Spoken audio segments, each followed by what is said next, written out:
नमस्कार, आपके साथ मैं हूं स्तेश नैन मोर। 3 नए कृषि कानूनों के विरोध में केंद्र की मोदी सरकार अपने कार्यकाल के सबसे बड़े और सबसे लंबे विरोध का सामना कर रही है। सरकार किसानों को समझाने के कई यत्न कर चुकी है, पर सब बेनतीजा। शुक्रवार को मौका था राष्ट्रपति के अभिभाषण पर धन्यवाद प्रस्ताव पर चर्चा का, जिसमें कृषि मंत्री नरेंद्र तोमर ने न सिर्फ कृषि कानूनों और सरकार का बचाव किया, बल्कि विपक्ष को भी खूब खरी खरी सुनाई। कभी वो कानूनों की हिमायत करते नजर आए तो कभी सरकार का बचाव और कभी विपक्ष के सांसद को नसीहत देते दिखे। कुल मिलाकर कृषि कानूनों पर विवाद और आंदोलन के बाद पहली बार तोमर के तेवर इतने तलख नजर आए। फिर गर्मा गर्मी में वो कुछ ऐसा कह गए कि विरोधियों ने उसे ढाल बनाकर पलटवार करने में जरा देर नहीं की।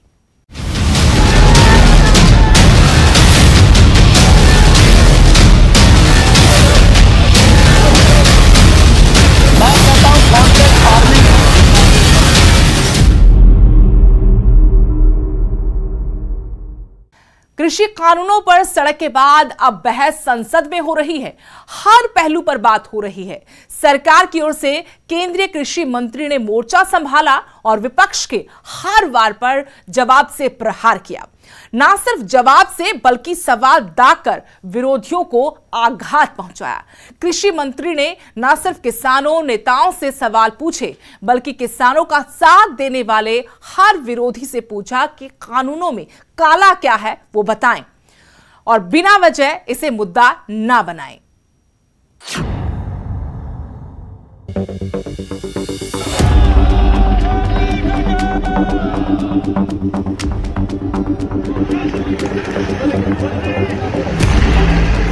इन दिनों हर तरफ बस एक ही बहस है, किसान, कृषि कानून और आंदोलन।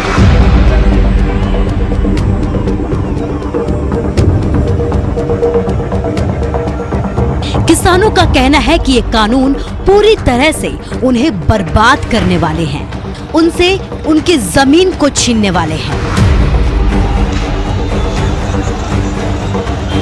यही वजह है कि किसान लंबे वक्त से इन कृषि कानूनों का विरोध कर रहे हैं और दिल्ली की सीमाओं पर कानून के विरोध में आंदोलन पर हैं। बजट सत्र में भी कृषि कानून, किसान और आंदोलन के मुद्दे को प्रमुखता से उठाया जा रहा है। ऐसे में संसद में पहली बार कृषि मंत्री नरेंद्र सिंह तोमर ने कृषि कानूनों को लेकर सरकार का पक्ष रखा, लेकिन इस पक्ष के बीच विपक्ष के सामने सवालों की लाइन लगा दी। मनरेगा के मजदूर को उसके अकाउंट में पैसा जाए मजदूरी कि कानून में काला क्या है, एक मुझे बताओ तो मैं उसको ठीक करने की कोशिश करूं। कानून में खामियां पूछी, काला कानून चिल्लाने वालों से जवाब मांगा। मैं कहता हूं कॉन्ट्रैक्ट फार्मिंग के एक्ट में कोई एक प्रावधान बताए, कोई एक प्रावधान बताए। कृषि कानून में कॉन्ट्रैक्ट फार्मिंग का फॉर्मूला पूछा। केंद्र सरकार कॉन्ट्रैक्ट फार्मिंग एक्ट का कौन सा प्रावधान है जो प्रावधान किसी भी व्यापारी को किसान की जमीन छीनने की इजाजत देता है? किसान और विपक्ष दोनों के मुताबिक ये कृषि कानून काले हैं। कहा यह जा रहा है कि इससे किसानों के फायदे का तो पता नहीं, लेकिन नुकसान जरूर होगा।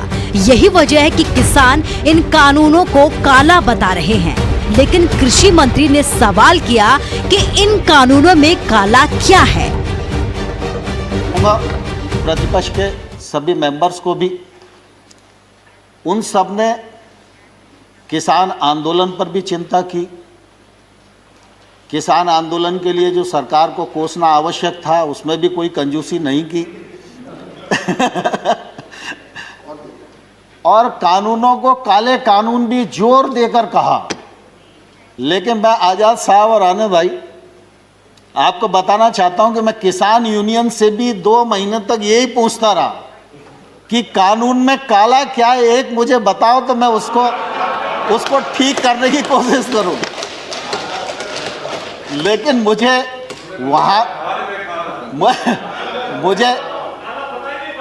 मुझे वहां भी मालूम नहीं पड़ा। कृषि मंत्री का ये कहना है कि कानून का विपक्ष ने विरोध तो किया, लेकिन किसी ने भी ये जानने की या फिर बताने की जहमत नहीं उठाई कि ये कानून किसानों के लिए कितने सही हैं। प्रतिपक्ष के मेंबर्स ने भी, दीपेन भाई आपका भी भाषण मैंने सुना, तो मैंने गौर से सुना कि कानून खराब है, कानून को रिपील कर दीजिए, वो हो ही जाएंगे और ऐसा वैसा सब लोगों ने अपनी बात की और करना भी चाहिए उन्हें। लेकिन कानून के प्रावधान को ये किसान के प्रतिकूल है, यह कम से कम किसी ने बताने की कोशिश नहीं की। No, please, no interference. मैं सर आपके सामने ही बैठा हुआ था। एमएसपी और एपीएमसी का मसला भी किसानों ने प्रमुखता से उठाया कि इसमें संशोधन होना चाहिए। ये प्रक्रिया पहले के मुताबिक ही जारी रहनी चाहिए ताकि आम किसान अपनी सहूलियत के हिसाब से अपनी फसल बेच सके। तो वहीं कृषि मंत्री का ये कहना है कि किसानों की सहूलियत के हिसाब से संशोधन के लिए सरकार राजी तो हुई है, लेकिन क्या किसान हुए हैं? दूसरा, मैं सभापति महोदय आपके माध्यम से आग्रह करना चाहता हूं कि हम लोगों ने ट्रेड एक्ट बनाया। ट्रेड एक्ट में ये प्रावधान किया कि एपीएमसी के बाहर जो एरिया होगा वो ट्रेड एरिया होगा। वो किसान का घर भी हो सकता है, वो किसान का वेयर हाउस भी हो सकता है, उसका खेत भी हो सकता है। कोई भी व्यक्ति किसी भी स्थान के लिए किसी भी कीमत पर किसान वहाँ से अपने उत्पादन को बेच सकने के लिए स्वतंत्र है, ये हमारा एक्ट इजाज़त देता है। एपीएमसी के बाहर अगर कोई ट्रेड होगा तो उस पर किसी भी प्रकार का ना तो राज्य का टैक्स लगेगा ना केंद्र का टैक्स लगेगा। अब एपीएमसी के भीतर राज्य सरकार का टैक्स है, एपीएमसी के बाहर केंद्र सरकार का एक्ट है। केंद्र सरकार का एक्ट टैक्स को खत्म करता है और राज्य सरकार का जो एक्ट है वो टैक्स देने के लिए बाध्य करता है।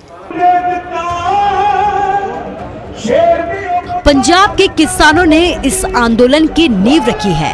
पंजाब इस आंदोलन का झंडे बरदार है। पंजाब के किसानों ने ही सबसे पहले कृषि कानूनों की मुखालफत की। पंजाब एक कृषि प्रधान राज्य है।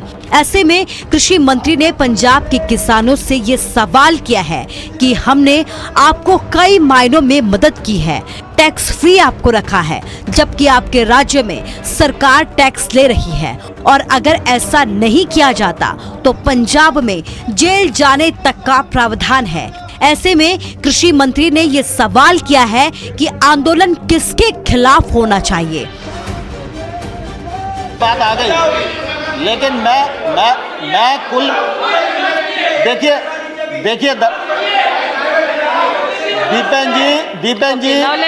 दीपेन जी सवाल इसका नहीं है कि उस एक्ट में क्या लिखा है।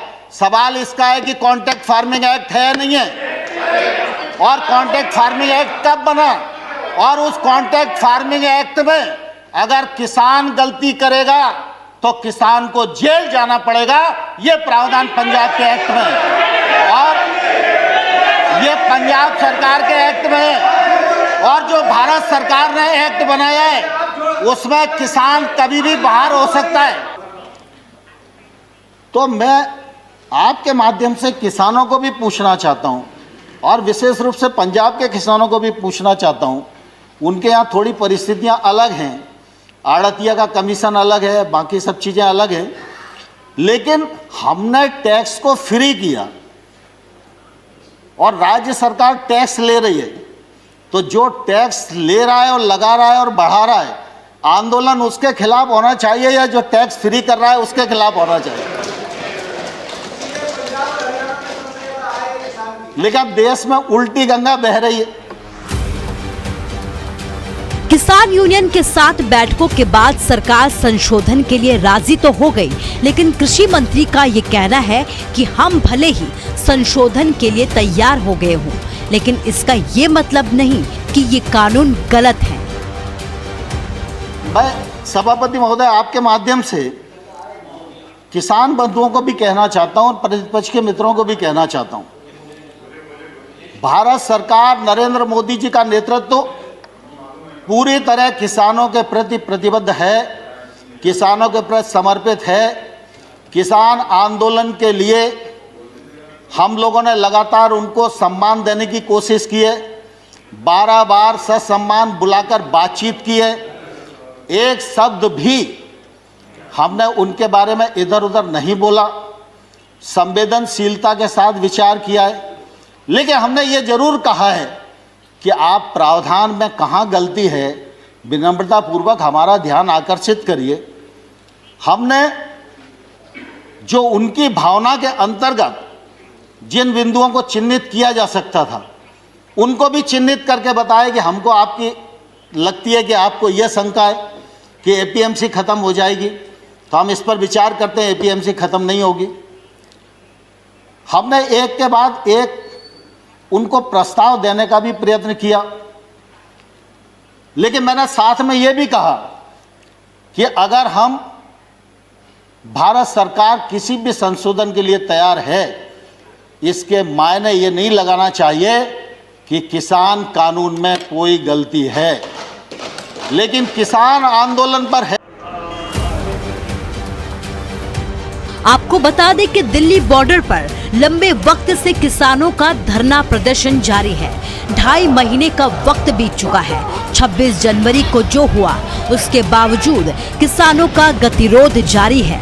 किसानों की मांग है कि ये कानून पूरे तरीके से रद्द होने चाहिए, जबकि सरकार का तर्क है संशोधन तो होगा लेकिन कानून रद्द नहीं होंगे। Bureau report, news 18।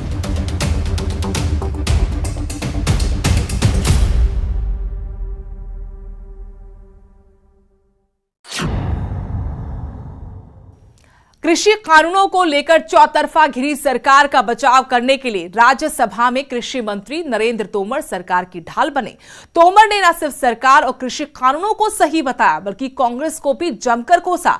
Narendra Tomar ने अपने तेवरों से विपक्ष पर तीखे वार किए।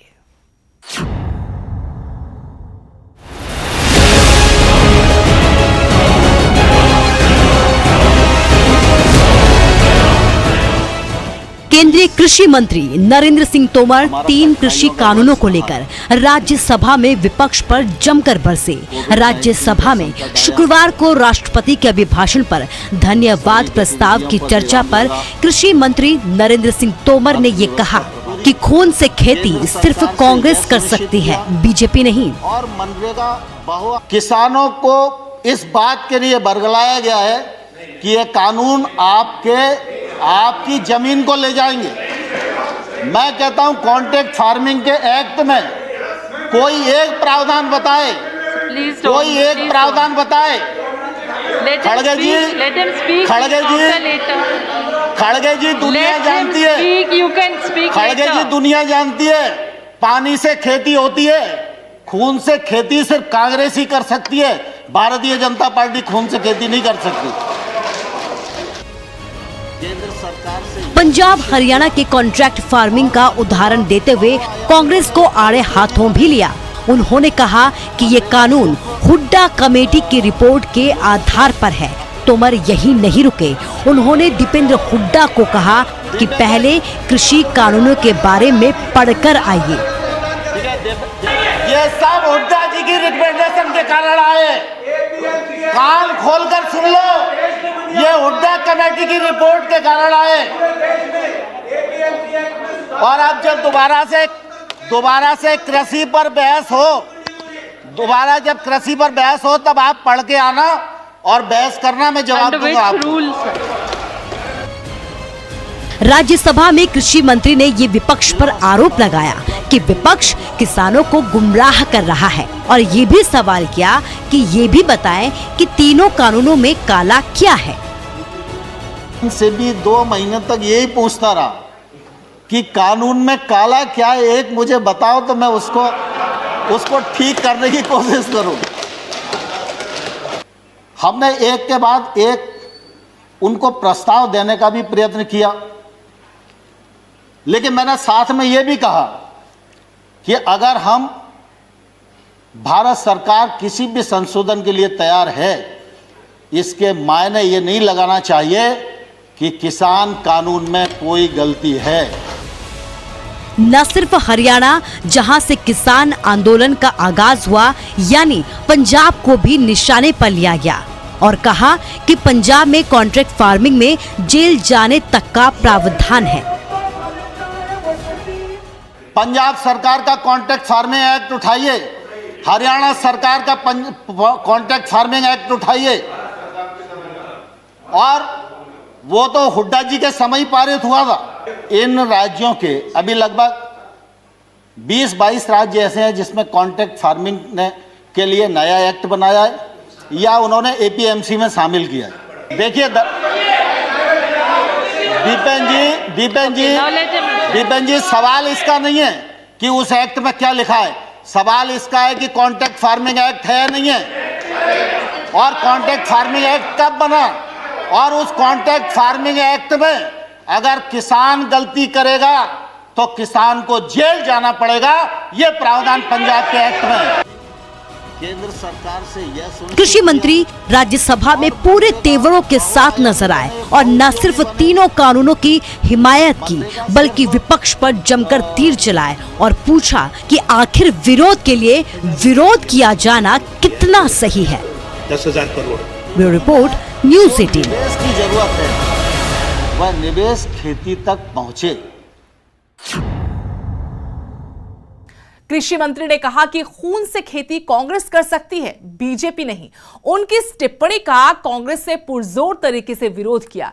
कांग्रेस के बड़े चेहरों ने एक के बाद एक पलटवार कर कृषि मंत्री को घेरा।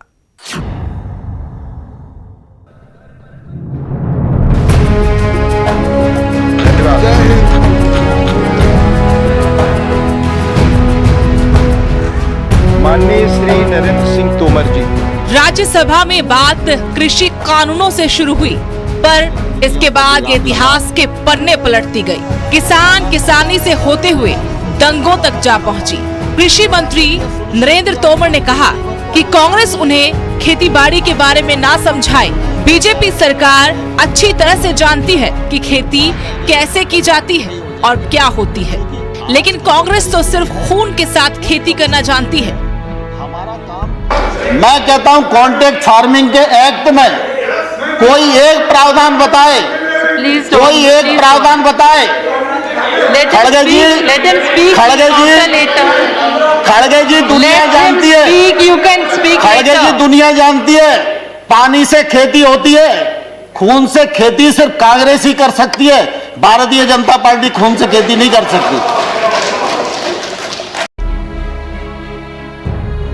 कृषि मंत्री ने जैसे ये बात कही, कांग्रेस की तरफ से पलटवार शुरू हो गया। इसको यही एक बदकिस्मती है कि ਜਿਹੜੇ ਸੰਦਰਭ 'ਚ ਕੀਤੀ ਹੁੰਦੀ ਉਹਨੂੰ ਸਾਰਾ ਜ਼ੋਰ ਇਹ ਲਗਾ ਦਿੰਦੇ ਆ, ਉਹਨੂੰ ਉਹਦਾ ਉਲਟ ਮਤਲਬ ਕਰਕੇ ਦੱਸਣ ਦੇ ਵਿੱਚ। ਖੂਨ ਦੀ ਖੇਤੀ ਤੇ ਇਹ ਸੀ ਕਿ ਜਿਹਦੇ ਕਰਕੇ ਅੱਜ 100 ਕਰੀਬ ਪੌਣੇ 200 ਦੇ ਕਰੀਬ ਜਾਨਾਂ ਜਿਹੜੀਆਂ ਨੇ ਜਾ ਚੁੱਕੀਆਂ ਨੇ, ਲੋਕ ਬਾਹਰ ਠੰਡ 'ਚ ਬੈਠੇ ਨੇ, ਮਰ ਰਹੇ ਨੇ, और आज किसान अपने खून पसीने नाल जिहड़ी कीती हुई खेती उन्हें बचाने की कोशिश कर रहा। सीरीज के लिए 20,000 करोड़। अब सियासतदानों में खेती की जगह खून की खेती पर बहस छिड़ गई है, लेकिन दिल्ली की सरहदों पर 2 महीने से ज्यादा वक्त से बैठे किसान पूछ रहे हैं कि उनसे खेती पर और कृषि कानूनों पर कब बात होगी, उनके मसले का हल कब निकलेगा। Bureau report, news 18।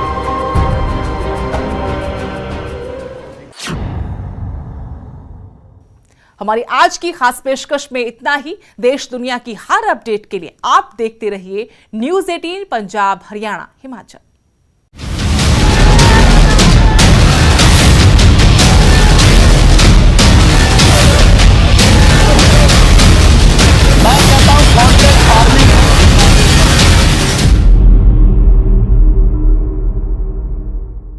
इस न्यूज के सह प्रायोजक पंजाब